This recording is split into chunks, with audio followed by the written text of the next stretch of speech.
ৰাজ্যত পঞ্চায়ত নিৰ্বাচনৰ ধুমুহা ভিন্ন প্ৰান্তৰ সমান্তৰালকৈ জোনাইতো বিভিন্ন ৰাজনৈতিক দলৰ মনোনীত প্ৰাৰ্থীসকলে দাখিল কৰিছে নিজৰ মনোনয়ন পত্ৰ। প্ৰতিগৰাকী প্ৰাৰ্থীয়ে বিপুল ভোটত জয় হোৱাৰ দাবী। সমাগত পঞ্চায়ত নিৰ্বাচনৰ বাবে সমগ্ৰ ৰাজ্যৰ সমান্তৰালকৈ জোনাইতো বলিছে পঞ্চায়ত নিৰ্বাচনৰ বতাহ। বিভিন্ন ৰাজনৈতিক দলে নিজৰ মনোনীত প্ৰাৰ্থীসকলক লগত লৈ দাখিল কৰিছে মনোনয়ন পত্ৰ।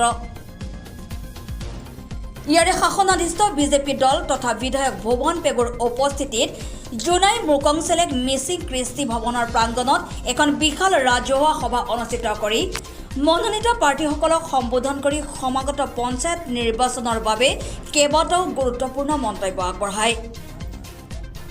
ইফালে পিছপৰি ৰোৱা নাই ভাৰতীয় জাতীয় কংগ্ৰেছ তথা জোনাই নৱনিৰ্বাচিত আঞ্চলিক ৰাজনৈতিক দল জনজাগৰণ মঞ্চ অসমো।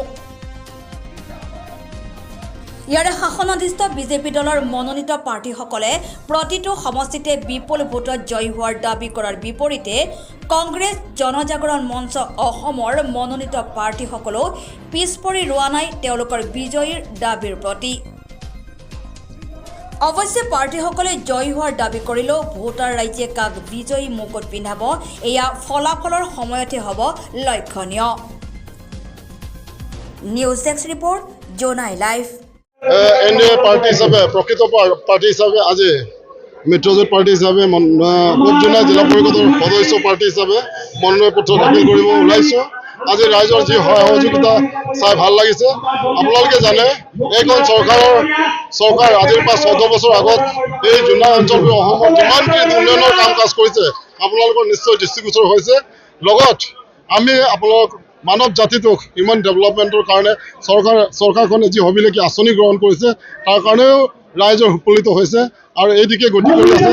তাৰ কাৰণে মোক এতিয়া এইবাৰ পাৰ্টি হিচাপে যিহেতু প্ৰশেষ কৰিছে, মই দুবাৰকৈ জোনাই গাঁও পঞ্চায়তৰ প্ৰেচিডেণ্ট আছিলোঁ, এইবাৰ জিলা পৰিষদৰ সদস্যকে প্ৰক্ষেপ দিছে।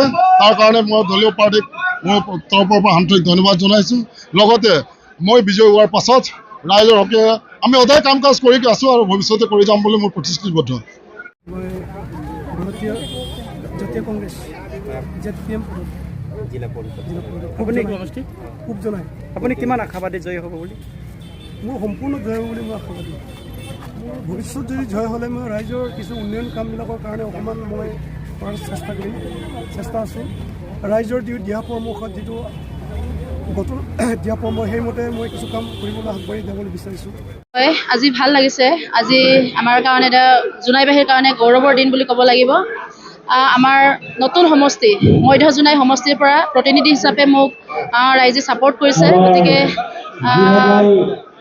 মোক এইবাৰ জিলা পৰিষদৰ সদস্য হিচাপে মনোনীত কৰিছে। গতিকে মই যিহেতু 5 বছৰ মই কাৰ্যকাল পঞ্চায়তত কাম কৰিছিলোঁ, গতিকে এইবাৰো মই ভালকৈ কাম কৰিব বিচাৰোঁ, মহিলাৰ হৈ কাম কৰিব বিচাৰোঁ আৰু সমগ্ৰ দুখীয়া ৰাইজৰ কাৰণে মই ভালকৈ কাম কৰিব বিচাৰোঁ বুলি মই প্ৰতিজ্ঞাবদ্ধ। জিপিত মই মোৰ AP লেভেলত যিমান মই AP ফাণ্ড পাইছোঁ গোটেইকেইটা মই ৰাইজৰ আগলৈ ঠেলি দিছোঁ, ৰাইজৰ কাম কৰিছোঁ। মোৰ তেলাম জিপিত সম্পূৰ্ণৰূপে মোৰ দল চল নাই, বিজেপি গণশক্তি বুলিবলৈ নাই, সকলোৱে মোৰ লগত কাম কৰিম বুলি ইঞ্চুৰেঞ্চ দিছে। গতিকে মই 100% তেলাম জিপিত মই 90% ভোট মই পাম বুলি আশাবাদী। এই সুযোগতে মই সমূহ জোনাই পঞ্চায়ত গাঁওবাসী ৰাইজক আপোনালোকৰ চেনেলৰ জৰিয়তে শুভেচ্ছা জ্ঞাপন কৰিছোঁ।